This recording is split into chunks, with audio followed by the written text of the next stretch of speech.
vamos a estar viendo la definición de la santidad de Dios. ¿Qué es la santidad de Dios? Bueno, Arthur W. Pink en su libro nos empieza diciendo que la santidad es el atributo que más revela la excelencia moral de Dios. Es la pureza absoluta y perfecta que separa a Dios de todo lo que es impuro, injusto o pecaminoso. La santidad, hermanos, no es solo que Dios está libre de pecado, sino que Él es la fuente y definición de lo que es santo.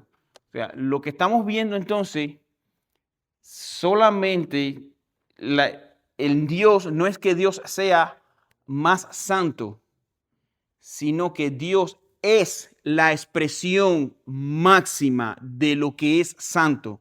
No es una naturaleza que Él adquirió y que cada día se hace más grande. No, Él es la expresión máxima de la santidad.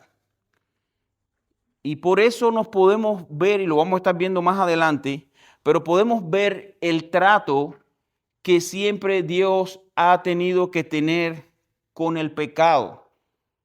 Y aún hasta en el Antiguo Testamento podemos ver cómo Dios trataba y de cierta manera para no destruir su pueblo, Él mandaba que su pueblo hiciera un sacrificio, pero esos sacrificios, como lo hemos visto anteriormente, eran sacrificios que solamente eran como una maqueta de lo que iba a venir, de la verdadera promesa que Dios le había dado en el Edén.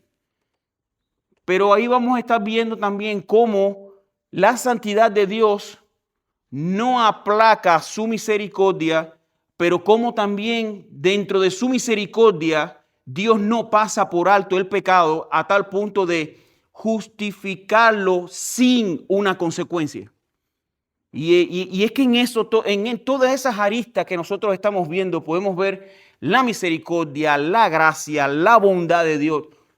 Pero cómo en todo eso se ramifica y se une a uno. Y es ese el que estamos viendo hoy, la santidad de Dios. Entonces, todo lo que existe en Dios, todo lo que en Dios existe, no es que tiene santidad, sino que es santo. Y cuando nosotros decimos entonces que Dios es santo, estamos diciendo 4 cosas importantes. Primero vamos a estar diciendo que Dios es infinitamente puro. Segundo, Dios es, disculpen, Dios es trascendentemente moral. Y aquí resalta una pregunta: ¿qué cosa es algo que es trascendente? ¿Qué? Que trasciende por los siglos, o sea, que pasa de generación en generación y se mantiene igual. Dios no deja de ser. Por eso cuando Dios se le manifestó también al pueblo de Israel, Él les dijo a Moisés: dile que el que era, no. Sí, pero ¿cómo se lo dijo Dios? Dile que yo soy. Porque Dios es ¿qué? Eterno, Él es infinito. Él no tiene un principio, un medio y un final. Dios es desde siempre. Por eso Dios no tiene un pasado. Por eso Dios en sí mismo no se puede decir, no, el que era. No, Él es siempre. Por eso el atributo de yo soy. Aparte, ahí cierra muchas cosas. No solamente yo soy por existencia, sino que yo soy el único. Dios, hermano, es el único Dios. No hay otro fuera de Él. Entonces, como cuarta característica, vemos que Dios es perfectamente justo en todo lo que hace. Entonces, viendo en el bosquejo, vamos a ir, hermanos, respondiéndolo con sus palabras. Vemos que en la definición, vemos que la santidad de Dios es la y es basado en el comentario de Arthur W. Pink. Él es la pureza absoluta y perfecta de su ser, o sea, de su existencia moral. Como pureza, pero por eso no pureza eterna, porque ya tiene al lado la palabra absoluta. O sea, ya es nada más que poner la palabra pureza. Como segundo, podemos ver que la santidad de Dios significa que Dios es completamente libre del pecado o apartado del pecado. Dios no ha negociado nunca, separado del pecado. Y como tercera pregunta, vemos que Dios no es santo porque cumple un estándar, sino que Él es, bien, Él es ese estándar de santidad.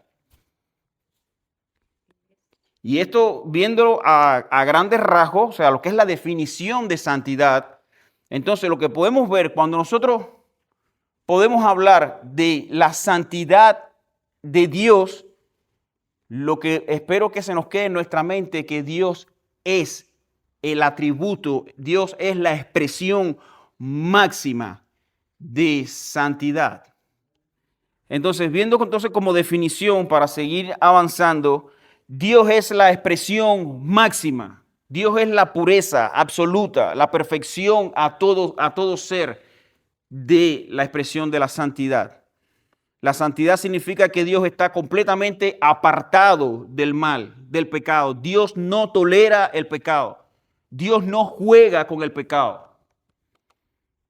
Y como tercero, vemos que Dios no es un santo porque cumple un estándar, sino que Él es ese estándar que rige y que a partir de ahí es la expresión máxima de santidad. Vemos como segundo punto, y aquí vamos a estar en su bosquejo, ustedes tienen como unos 9 puntos, si mal no recuerdo. Sí, son 8. 8 al final, que vamos a estarlo desarrollando durante la clase.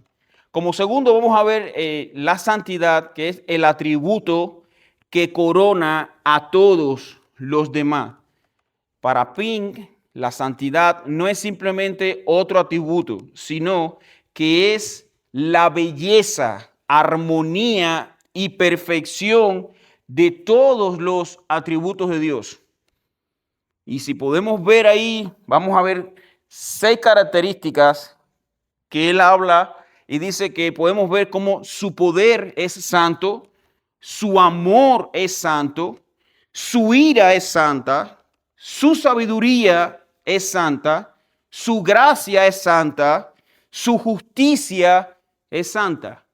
O sea, no, en toda la expresión de la palabra de Dios, de todos los relatos, de todo el trato de Dios para su pueblo y para con todas las naciones, aún para con sus enemigos, no cabe el pecado en el trato santo de Dios. Y es algo que si hay y me voy a tomar el atrevimiento de decir, si hay una limitante en Dios es esta: Dios no puede pecar. Dios no puede pecar. Su naturaleza le impide pecar. Dios no puede admitir una mancha, por muy pequeña que sea, en su carácter de pecado. Y por eso, hermanos, como vamos a estar viendo más adelante, por eso Cristo tuvo que ver mucho con el pago por nuestros pecados, pero por eso tuvo que ver ese trato del Padre sobre el Hijo. Dice J. Howe en 1670, dice: podemos llamar a este un atributo trascendental. Es como si penetrara en todos los demás atributos y le diera lustre. La palabra lustre significa y les diera brillo, les diera resplandor. Por ello leemos de la hermosura del Señor en el Salmo 27:4, lo cual no es otra cosa que la hermosura de su santidad, como también podemos ver en el Salmo 110, versículo 3. Hermanos, la santidad es el color que pinta todo lo que Dios es. Por eso las Escrituras nunca dicen que Dios es amor, amor, amor, o podemos ver cómo Dios es poder, poder, poder. Tampoco encontramos en la palabra de Dios que Dios es misericordioso, misericordioso, misericordioso. Pero sí dicen que Dios es ¿qué? Santo, santo, santo. El Señor de los ejércitos, como aparece en Isaías capítulo 3. Santo, santo, santo es el Señor Dios Todopoderoso, como aparece en Apocalipsis capítulo 4, versículo 8. Por eso Arthur W. Pink dice en su libro, a esta perfección divina se les da un énfasis especial. Se llama santo a Dios más veces que todopoderoso, lo mismo que traía el hermano Vicente. Dice, y se presenta esta parte de su dignidad más que ninguna otra. Esta cualidad va como calificativo junto a su nombre más que ninguna otra. Nunca se nos habla de su poderoso nombre o su sabio nombre, sino su grande nombre y sobre todo su santo nombre. O sea, sí, ese es el calificativo que más identifica al carácter de Dios, un Dios santo. Este es el mayor título de honor, dice Arthur W. Pink, es el que resalta toda la majestad y respetabilidad de su nombre. En otras, suavizando las palabras de cierta manera, podemos decir que el respeto que nosotros debemos sentir a Dios no es solamente, hermanos, por su ira, no es por su gran poder, sino porque Él es santo. Dios ha tomado la decisión de castigar el pecado siempre porque Él no puede negarse a sí mismo. Él no puede pasar por alto el pecado en sus hijos. Y por eso la palabra de Dios dice, al que ama, ¿qué? Disciplina. Ahora, no le viene con ira. A los hijos de Dios no le aplica su ira, pero le aplica su disciplina. Mis hermanos, nuestro Dios, la santidad de Dios es tan grande, es infinitamente tan grande, que por eso nosotros debemos, hermanos, de verdad, debemos tomar en cuenta nuestro trato para con Él. Porque a veces nosotros nos confundimos. Como somos hijos adoptivos, ya Él es nuestro Padre, encontramos la oración que podemos llamarlo Abba Padre, pero no equivoquen el término. No es decirle papito lindo, mi Diosito, mi queridito Dios. No uses ese diminutivo, porque la mayor característica de Dios es que Él es, si pudiéramos hablarle una palabra, Él es santísimo. Ese es el diminutivo de a Dios, es santísimo. Y eso es algo, hermano, que nosotros como creyentes debemos tener en cuenta. Nosotros somos sus hijos, pero somos hijos adoptados por la gracia de Él para su gloria. No es para que nosotros nos sintiéramos cómodos. Y por supuesto, el hecho que Dios nos compró en esa feria de ventas de esclavos, nos sacó de la esclavitud del diablo, que era nuestro amo, para ponernos a su servidumbre, ya hemos ganado todo. Pero eso no quiere decir que seamos los niños malcriados de Dios. No confundamos, hermanos, los términos. Esta triple énfasis de santo, santo, santo, explica única y exclusivamente la perfección absoluta de su santidad. Y como podemos ir respondiendo, como Pink ve la santidad, que es la que en el bosquejo, en la parte 2, vemos que es la armonía de todos los atributos de Dios. Como segunda respuesta en ese segundo punto, dice que su poder es santo, su amor es santo y aún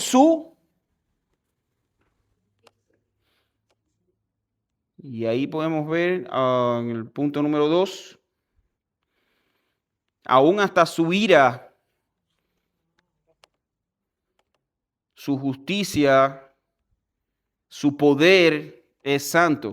La Biblia enfatiza, como tercera pregunta, vemos en el segundo punto, dice, la Biblia enfatiza que la santidad de Dios diciendo, y hay 3 rayas que dicen que Él es ¿qué? Santo, santo, santo. Hermanos, si nos refiriéramos a Dios, y es el peso de la enseñanza de la cual quiero que ustedes comprendan hoy. Si tan solo decir Dios es santo es suficientemente grande para identificar a Dios, pero ese énfasis adicional que intencionalmente hace la Biblia nos da entonces un entendimiento más grande de qué tan seria es este atributo en el carácter de Dios. Dios es santo, santo, santo. Sí, mi hermano. Y de hecho es lo que vamos a estar viendo en el tercer punto. Estos fundamentos bíblicos de la santidad de Dios. Vamos a estar viendo varios pasajes y la reacción que tuvieron esos profetas o esas personas que interactuaron directamente con la expresión máxima de la santidad. Vemos en la Arthur W. Pink, en la estructura de la doctrina, dice, él estructura sobre la doctrina con abundante apoyo bíblico. Y vamos a ver en Primera de Samuel, capítulo 2, versículo 2. Quiero que estén buscando algunos textos, hermanos, para que sea un poco más dinámica la... ¿Sí? ¿Lo tiene, hermano? Sí, léalo, por favor. No hay santo como Jehová, porque no hay ninguno fuera de ti, y no hay refugio como el Dios nuestro. ¿Cómo le llama ahí? ¿Que no hay cómo? No hay santo como Jehová. Pero, Señor, ahora si tú separaste personas para alabanza y lo llamaste santo, dice que nosotros somos santos, debemos andar, sed santos porque yo soy santo. Sí, Dios nos ha hecho santos, nos ha justificado, pero eso no equipara la santidad de Dios. No hay santo como Dios. No hay santo como Dios. Dios no es santo porque cumple un estándar, como lo habíamos visto anteriormente. Dice, es que Él es ese estándar. Y viendo entonces las preguntas que podemos, vamos a ver que Dios es santo aún también en sus obras. Lo que hemos visto hasta aquí es que primeramente no hay un santo que se iguale a Él. Dice, no hay santo como Jehová. En segundo, Él es el ¿qué? El estándar de la santidad. Él es la medida máxima de la santidad. Y ahora vamos a ver la santidad de Dios aplicada en sus obras. Dice el Salmo 145, 17. Jehová es justo en todos sus caminos y misericordioso en todas sus obras. O sea, ahí podemos ver cómo su justicia está tomando el lugar de la santidad. O sea, la justicia de Dios es también ¿qué? Tan alta que es imposible que Dios dé por inocente al culpable. Dios no hace acepción de personas. Ahí Dios no cubre el pecado sin arrepentimiento. Entonces, vamos a ver que Dios es justo en todos sus caminos y misericordioso en todas sus obras. Incluso, hermanos, sus juicios son santos. Dice en Romanos capítulo 7, versículo 12, que Dios es santo en su ley. Y me gusta mucho cómo Pablo habla acerca de este texto. Sí, hermano. En el punto 8, Arnaldo, ¿qué ponemos entonces? En el punto 8 dice, Dios es santo en todas sus obras y en todos sus caminos. Ajá, si se van identificando durante la clase y lo pueden ir llenando, sería bueno. Mi idea es que tampoco se entretengan mucho, estar llenando y que se aparten de la explicación, que es lo que me gustaría. Pero está bien, si lo pueden ir llenando, porque a lo mejor después al final se les olvida y que llenamos, está bien, sería bueno, está bien, no hay problema. Algo ya lo tienes y ahí. Exacto. Buen punto, mi hermano. Gracias. Ahora dice el texto, dice Romanos capítulo 7, versículo 12, dice, de manera que la ley a la verdad es ¿qué? Santa. y el mandamiento santo, justo y bueno. O sea, cuando entonces nosotros por naturaleza violamos la ley, estamos violando una ley pecaminosa, es que no se asemeja a nuestro estándar, eso quedó por debajo. Es imposible que yo, no, es que la ley es buena, y mismo Pablo lo decía. No, la ley definitivamente es buena. ¿Qué diremos? ¿Que la ley es pecaminosa? No, dice. ¿Que la ley es mala? Dice, en ninguna manera. Dice, ahora, ¿qué fue lo que me provocó la ley? Y dice el apóstol Pablo, es que yo conocí el pecado porque la ley fue quien me reveló ese pecado. Entonces, si podemos verlo de esa manera, estamos viendo que la ley es ¿qué? Buena, santa. Es buena, pero entonces ¿qué refleja? La santidad de La santidad de Dios. Hermano, la ley lo que refleja es el carácter de Dios. Ese es el mínimo para que Dios trate con nosotros. Por eso fue lo que Dios le hizo al pueblo. Ahora, ¿el pueblo podía cumplirlo? No, de ninguna manera. Esa es la distancia que existe entre nosotros y Dios. Esa es la distancia, mis hermanos. Dice, la ley es el reflejo del carácter del dador de la ley. Hermano, Dios es santo en su gobierno moral. Y ahí lo podemos ver también en Habacuc, capítulo 1, versículo 13. Si alguno hermano lo tiene, por favor, lo pueda leer, ¿sí? Claro, ese texto es como un tipo de un altercado que estaba teniendo Habacuc. Pero entre ese altercado dijo algo muy real. Dijo, muy limpio eres tú de ojos para ver el mal. Es verdad. Dice, es verdad, Dios es limpio de ojos. Dios no tolera la maldad. Dios no tolera el pecado ni lo minimiza. Su santidad exige justicia. Eso es lo que podemos ver ahí. Entonces podemos ver que en 1 Samuel capítulo 2 podemos ver cómo que dice que no hay santo como Jehová. Dice, Dios es santo en todas sus obras y caminos. En Romanos 7:12 dice que enseña que la ley es santa porque ¿qué? Dice después tres cosas. Que la ley es ¿qué? Santa, justa y buena. Y entonces, porque refleja al Dios santo. Y en Habacuc capítulo 1, versículo 13 dice que es muy limpio, muy limpio. Es de ojos para ver el mal. Entonces, hermano, aquí podemos, para resumir este tercer punto que estamos viendo de la clase, vemos que en el fundamento dice que no hay santo que se iguale a Dios. Dice, todas sus obras son buenas, son justas, son santas, su ley es santa, sus ojos son limpios. Y por eso Cristo les hablaba a esos oyentes, decía, cuidado de lo que ustedes ven. Dice, porque si la luz que hay en ustedes es tiniebla, dice, es porque lo que hay de tiniebla entonces completa su cuerpo. Dice, mucho cuidado. Ya que compara los ojos Cristo, dice, los ojos son la ¿qué? La lámpara del cuerpo. Jóvenes, mucho cuidado con lo que ven. Adultos, mucho cuidado con lo que vemos. Sí, esto no es solo para los jóvenes, porque a lo mejor pensamos que ellos que están en una edad difícil, rebelde. No. Tú y yo, con la edad que tengamos, mucho cuidado a lo que nos exponemos. Porque nosotros somos hijos de un Dios que santo. Gracias, hermana. No solamente santo, es santo, santo, santo. Mucho cuidado, mis hermanos. A veces tenemos nosotros que dejar atrás esa oscuridad, ese corazón turbio. Hermano, confesemos nuestros pecados delante de Dios. Y Él es fiel y justo ¿para qué? Para perdonar nuestro pecado y limpiarnos de toda maldad.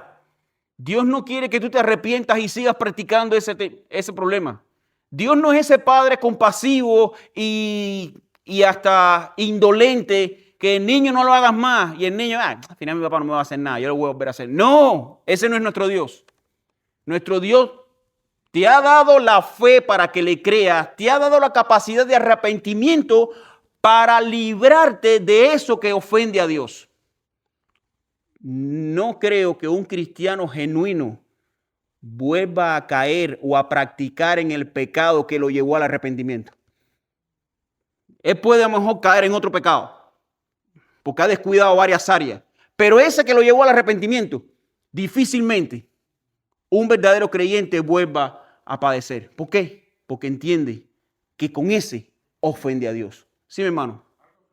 Entonces, mis hermanos, vamos a ver ahora en el capítulo 4, ya respondimos las oraciones, bueno, del tercer punto. Vamos a ver la santidad de Dios y el pecado del hombre. Vamos a entrando ahora en aguas un poco más profundas y para algunos dolorosas, como es normal. Somos seres, o sea, somos seres pecadores redimidos por la gracia de Dios. Y eso nos debe identificar de cómo mis acciones Dios las ve. Cómo Dios se siente con mis acciones. Vamos a ver, hermano. Según Arthur W. Pink dice, nadie comprende verdaderamente el pecado hasta que contempla la santidad de Dios. Y eso es un hecho. Al ver la santidad, nuestra bondad humana se revela como inmunda. Y quiero que me acompañe en Isaías capítulo 64, versículo 6. Y esto es, aquí es lo que vamos a ver, cómo Dios, la conducta de los hombres cuando han visto realmente la santidad de Dios, cuando se han tenido que exponer delante de un Dios santo.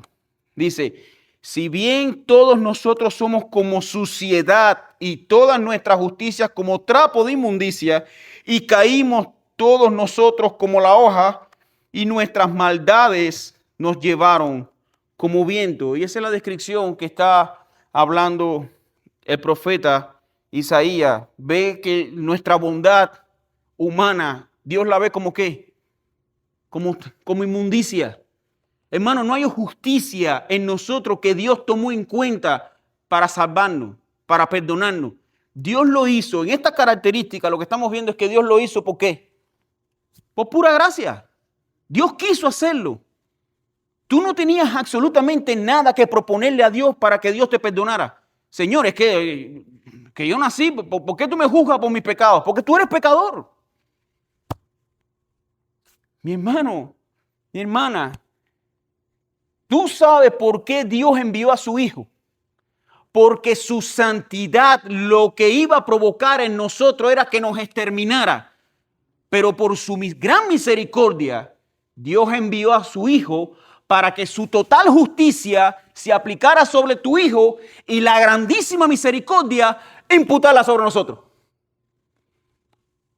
Eso es lo que me hace ver a un Dios santo, santo, santo, pero qué gran amor para con lo suyo.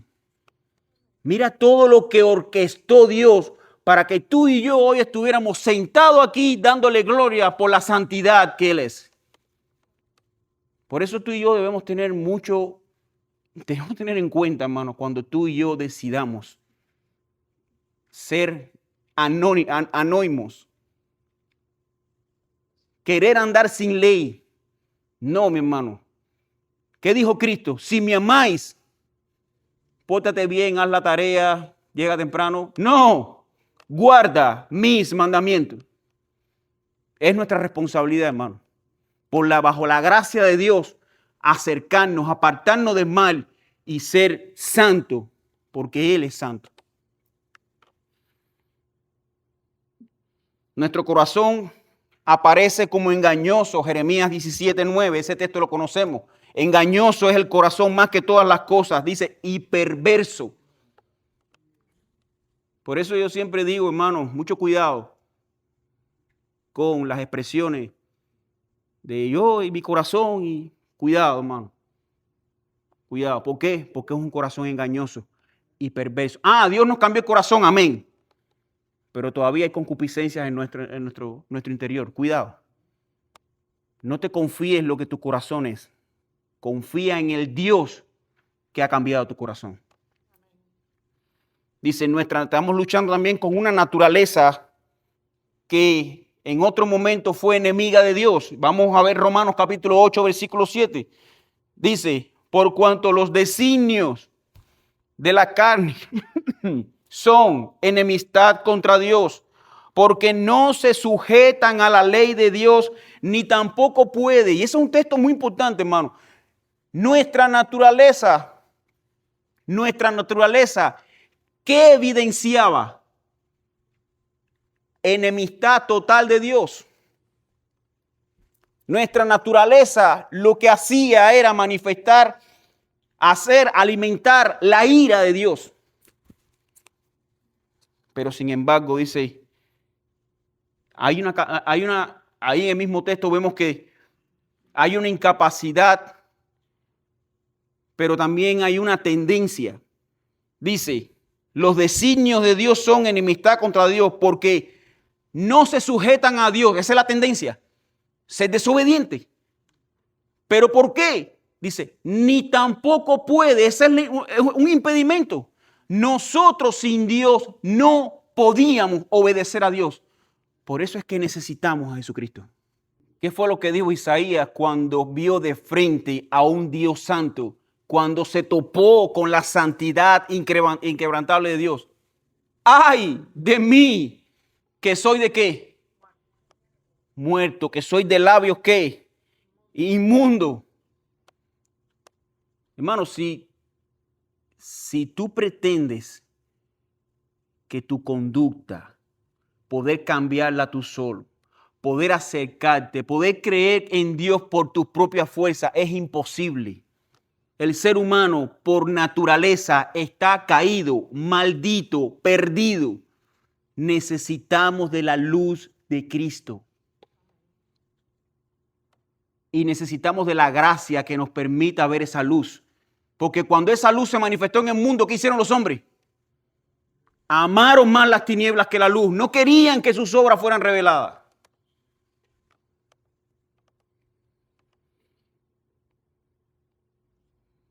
Entonces, hermano, ¿qué podemos ver en este punto 4? Dice, a la luz de la santidad de Dios, el pecado humano se muestra como profundamente, dice, pecador. Nosotros somos altamente pecadores.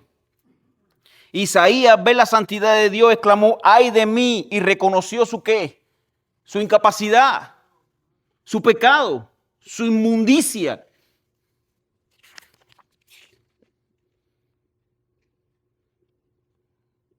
Dice, hermanos, a mayor revelación de la santidad de Dios, como punto de aplicativo en este punto, a mayor revelación de la santidad divina, mayor convicción de pecado humano.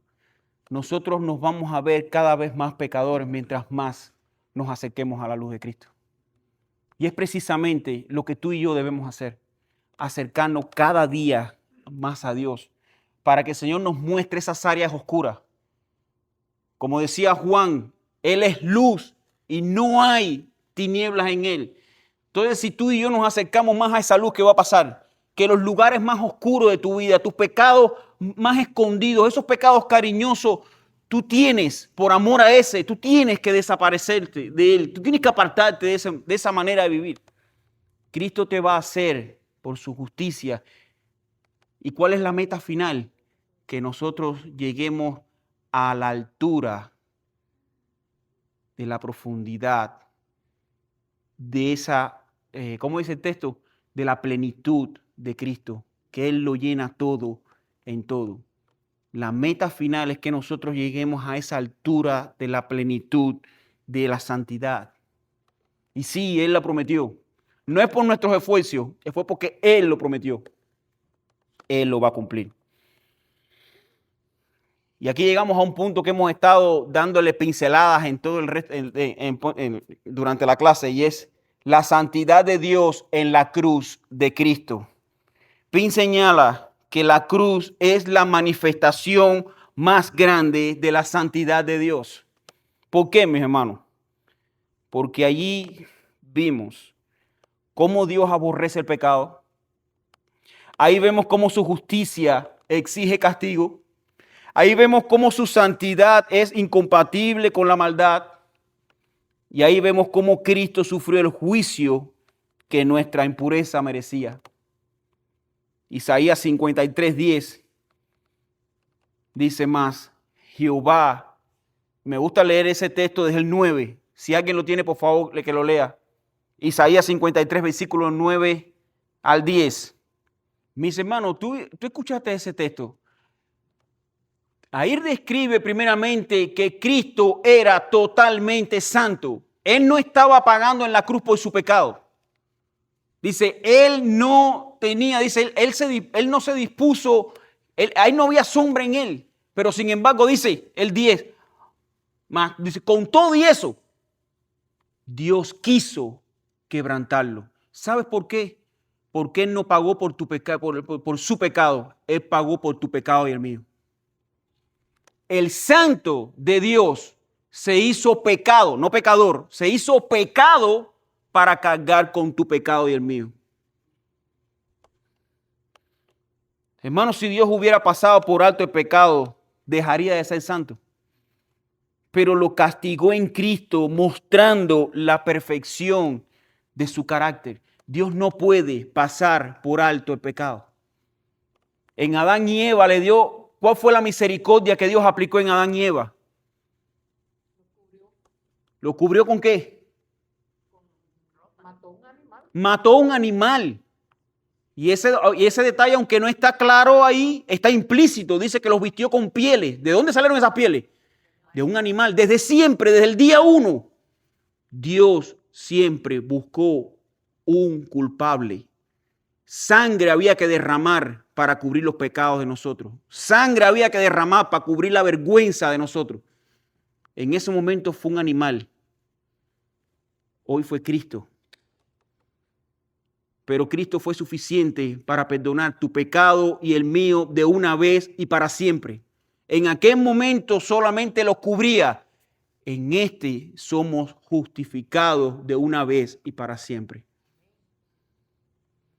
Hermano, la cruz de Cristo es la unión de la santidad y el amor de Dios. Si todavía tú piensas que Dios no es amor, mira la cruz de Cristo. Si todavía tú piensas que Dios es injusto, mira la cruz de Cristo. Ahí deberíamos estar tú y yo. Pero ahí Dios puso a su Hijo. El que no tenía pecado, dice, por nosotros se hizo pecado. Hermano, esto nos lleva entonces a ver cómo la santidad de Dios opera en los creyentes. ¿Cómo se ve eso? Pinde dice, él dedica buena parte de su enseñanza a cómo la santidad divina demanda santidad en nosotros. Y un texto muy famoso, Primera de Pedro, capítulo 1, versículo 16. ¿Quién me lo lee? Le voy a dar el inicio. Sed santos, porque yo soy santo. Eso es un lema, pero no deja de tener razón. La santidad del creyente significa, hay 4 puntos importantes, 5 puntos importantes que ese mismo texto nos intrínsecamente está diciéndonos. Cuando Dios nos dice, sed santo, porque yo soy santo, lo primero, lo que debe significar en el creyente es una separación del pecado. Segundo, una consagración a Dios. Tercero, una vida obediente. Cuarto, una pureza moral. Y quinto, hermano, debe llevar a que el amor por lo que Dios ama y odió por lo que Dios odia. Amor por lo que Dios ama y odio por lo que Dios odia. La santidad no es opcional en el creyente, mis hermanos. En Hebreos capítulo 12, versículo 14, ¿qué encontramos? Yo lo leo. Seguid la paz con todos y la santidad, dice, sin la cual nadie, mi hermano lee bien, dice, nadie verá al Señor. La santidad es posible, hermano, por el Espíritu. No es algo que nosotros lo hacemos porque tenemos que esforzarnos para que Dios nos vea. No. Dios lo pone en nosotros porque Él sabe nuestra incapacidad. Dios lo pone para que nosotros andemos en esa obra purificadora, que nosotros busquemos más a Dios y en esa cercanía Dios nos purifica. Romanos capítulo 8, versículo 13. Dice, porque si vivís conforme a la carne, ¿qué pasará? Moriréis. Mas si por el Espíritu hacéis morir las obras de la carne, viviréis. Entonces, ¿cómo tú y yo podemos practicar la santidad? Aquí el apóstol Pablo lo dice en Romanos. Dice, si por el Espíritu haced morir las obras de la carne. ¿Cómo podemos hacer eso, hermano? ¿Cómo podemos nosotros por el Espíritu hacer morir las obras de la carne? Escudriñando las Escrituras, orando, usando los medios de gracia que Dios nos ha dado para acercarnos a Él, apartándonos del pecado. ¿Por qué sabemos que el pecado es pecado? Porque la palabra de Dios lo revela. Un cristiano sin palabra, ¿qué se vuelve? Un impío, un nada. Tenemos, hermanos, esta es nuestra medicina, esa es la tableta, ese es el antibiótico cada 8 horas que tenemos que tomar, que el médico nos manda. Lee la Escritura. Si tú fallas en tomar el antibiótico, ¿qué va a pasar? La enfermedad se va a empeorar. Si tú y yo fallamos en leer las Escrituras y separar un tiempo con Dios, ¿qué va a pasar? El mundo se va a encargar de cubrir ese espacio. ¿Y de qué se va a llenar tu mundo? ¿De qué va a llenar tu mundo el mundo? De todas las sombras por las cuales Cristo murió. Es una práctica. Como vemos en las preguntas, en el punto 7 de su bosquejo, entonces dice que Dios demanda la santidad en su pueblo. Y dice, sed santo, porque yo soy santo. Hebreos 12:14 enseña que sin nadie va a ver a Dios. Y la santidad es posible, ¿por qué? ¿Por el poder de qué? Del Espíritu. Dice, el Espíritu dice, haced morir las obras de la carne. Mis hermanos, la santidad es progresiva. Pin enseña que el proceso de santificación continúa hasta que el creyente muere o Cristo regresa. Es una realidad cuando, si Dios comenzó en nosotros la buena obra, ¿hasta cuándo la terminará? Hasta el fin. Hasta el fin. Él la terminará. Ahora, esto nos lleva, hermanos, al séptimo punto del bosquejo, y es que vamos a ver las implicaciones prácticas de la santidad de Dios. Y aquí el autor del libro concluye con un verdadero entendimiento de la santidad. Y primeramente debe producir un temor reverente. Y esto no quiere decir un miedo servil, no es tenerle miedo, no es tenerle terror a Dios, sino es ese asombro santo. Y ese asombro, cuando nosotros vemos, hermano, como un Dios santo, lo que debe movernos a nosotros es cómo un Dios tan santo no me ha destruido.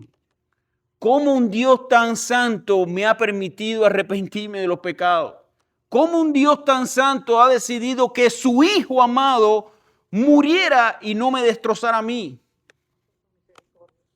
¿Cómo un Dios tan santo puede tener tanta misericordia? Y es que esa es la respuesta que debemos darle a aquellos que preguntan, bueno, si Dios es Dios, ¿por qué permite el pecado? No. Yo lo que veo es que como un Dios tan santo permite que pecadores como nosotros vengan al arrepentimiento. ¿Cómo pecadores como nosotros pueden, por la gracia de Dios, venir y ser limpiados? Y no solamente eso, que Dios nos acoge como sus hijos. ¿Tú y yo adoptaríamos a alguien de la calle, un bandido? Difícilmente lo hacemos. Dios tiene que llenar mucho nuestro corazón para hacer esa misericordia. Pero eso fue lo que hizo Dios con nosotros. Dios nos hizo coherederos de la gracia junto con Cristo. Dios compartió de su riqueza abundante para contigo y conmigo que tuvimos un pasado ofensivo para con Él. Como segundo punto en este punto número 7, lo que debe producir primero fue que no es un miedo, no es un temor reverente, no es un miedo servil, sino un asombro santo. Como segundo debe ser un odio al pecado. Cuanto más contemplamos la santidad de Dios, más aborrecemos a lo que la aborrece. Como tercero debe llevarnos a una pureza moral. Hermanos, el carácter santo de Dios modela nuestro comportamiento cotidiano. Como cuarto, debe llevarnos a una adoración auténtica. Nosotros no venimos a adorar a Dios fingidamente. Nosotros le adoramos porque Él es santo, porque Él ha sido misericordioso conmigo y contigo. Y por agradecimiento nosotros venimos y le alabamos. Eso debe producir. Es una adoración verdadera que nace en un corazón que reconoce la santidad divina. Y como quinto podemos ver un aprecio profundo por la iglesia. La santidad nos hace ver cuán inmerecida es la misericordia que recibimos en Cristo.